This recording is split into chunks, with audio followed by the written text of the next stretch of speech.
اسی علم کے حوالے سے اس شخص سے متعلق یہ 4 باتیں جو ہیں لکھ دی جاتی ہیں۔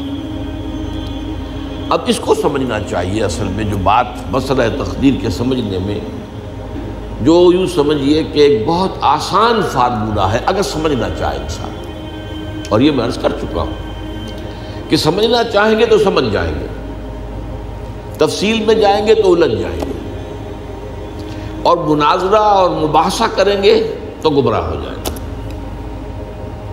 چنانچہ اسی پر میں حدیث آپ کو سنا چکا ہوں کہ ایک مرتبہ حضرت ابو ہریرہ فرماتے ہیں کہ حضور صلی اللہ علیہ وسلم برآمد ہوئے اپنے حجرے سے، اور ہم مسجد کے گوشے میں بیٹھے ہوئے تقدیر کے بارے میں بحث کر رہے تھے، تو آپ شدید ناراض ہوئے، اور اس قدر آپ کا چہرہ مبارک غصے کی وجہ سے سرخ ہو گیا کہ ایسے محسوس ہوا جیسا آپ کے گالوں میں انار کا رس جو ہے وہ ڈال دیا گیا ہے، وہ اس کے اوپر بہا دیا گیا، وہ سرخ قندھاری انار، اس کا تصور کیجئے، وہ عام تو انار نہیں جس کے اندر وہ رنگ نہیں ہوتا۔ پھر آپ نے فرمایا غصے سے، کیا تمہیں اس بات کا حکم دیا گیا؟ کیا مجھے تمہاری طرف اسی کام کے لیے بھیجا گیا کہ اس مسئلے میں تم بحث کرو؟ عزمت علیکم، میں تاکید کر رہا ہوں اس مسئلے میں بحث سے گریز کرو، بحث مت کرو۔ تو یہ مسئلہ اگرچہ اس اعتبار سے بڑا مشکل ہے، اگرچہ سمجھنا چاہیں تو سمجھ سکتے ہیں، لیکن میں ایک اور حدیث بھی آپ کو سنا دوں کہ اس پر ایمان کس قدر لازم ہے۔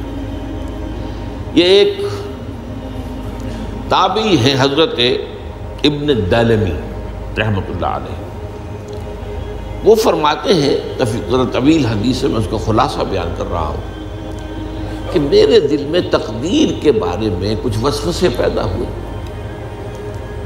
تو میں نے جو بھی کبار صحابہ اس وقت زندہ تھے، بقید حیات تھے، ان سب سے ملاقات کی۔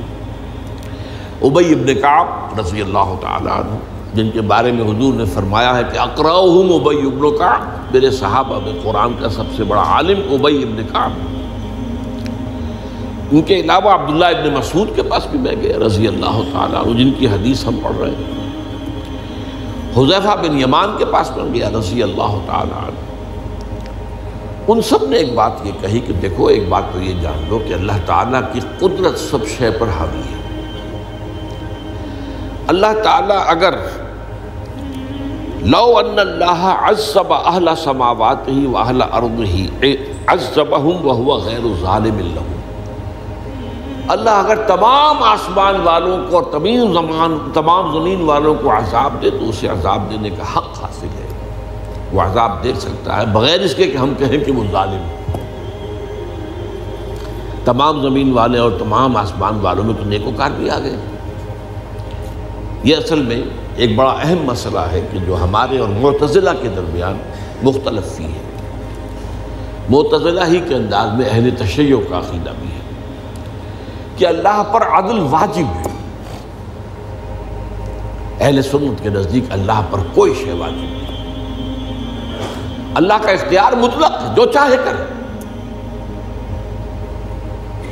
چنانچہ وہ ظالم کو معاف کر سکتا ہے جب چاہے، اور وہ کسی اچھے آدمی کو عذاب دے سکتا ہے جب چاہے۔ یغفر لمن یشاء ویعذب من یشاء واللہ علی کل شیء قدیر۔ یہ سورہ بقرہ کی آخری آیت میں ہے کہ آیات میں سے ہے، لاسٹ بٹ 3 آیت میں۔ تو اس اعتبار سے اللہ کا ایک تو اختیار مطلق ہے۔ پھر میں زید ابن ثابت کے پاس گیا تو انہوں نے یہی بات مرفوعاً بیان کی کہ میں نے خود حضور سے سنی ہے یہ بات۔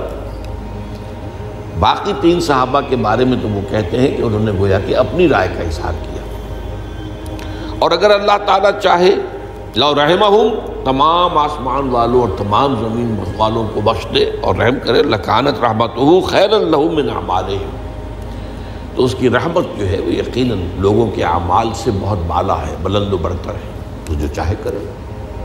وہ ابو جہل کو بخش دے، کون اعتراض کر سکے گا؟ اور وہ کسی سے بڑے شخص کو جو ہے وہ عذاب دے، کون اعتراض کر سکتا ہے؟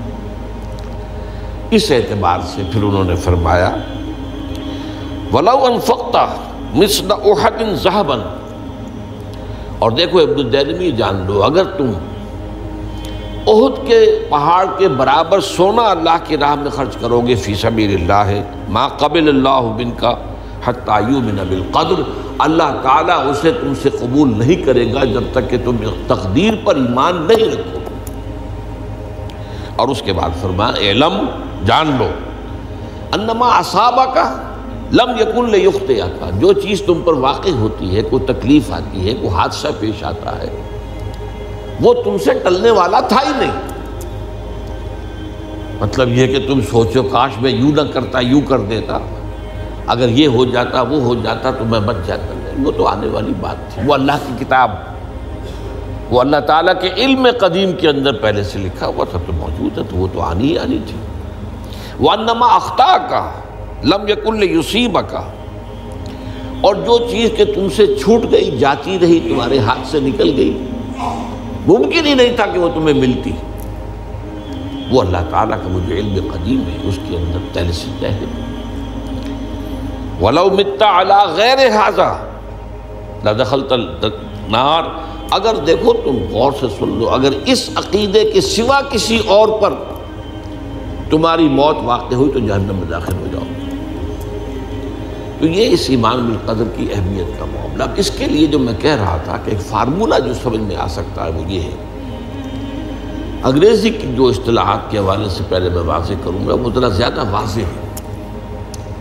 ایک ہے پری نالج، کسی چیز کا علم پہلے سے ہونا،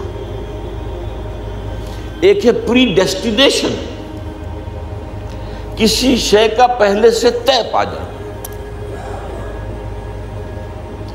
ان دونوں میں گڑبڑ کا نہیں کرنا چاہیے۔ اللہ کا علم قدیم اس کے جبر کو مستلزم نہیں ہے، اس کا علم ہے یہ کہ تم یہ کرو گے، اس کا مطلب یہ نہیں ہے کہ تم اس کے جبر کے تحت کر رہے ہو۔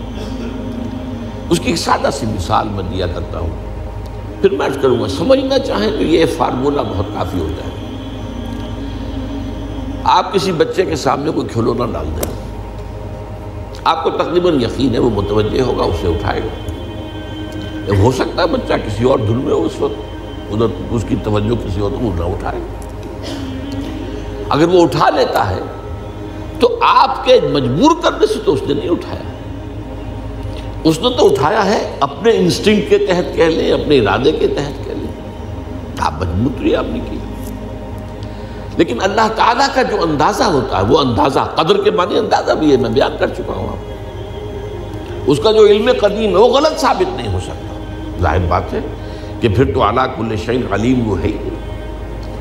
اس کا علم قدیم جو ہے اس میں کوئی خطا نہیں ہو سکتی۔ یہ ہے در حقیقت پری نالج اور پری ڈیسٹینیشن، دونوں کے اندر فرق کر لیا جائے، یہ جبر نہیں ہے۔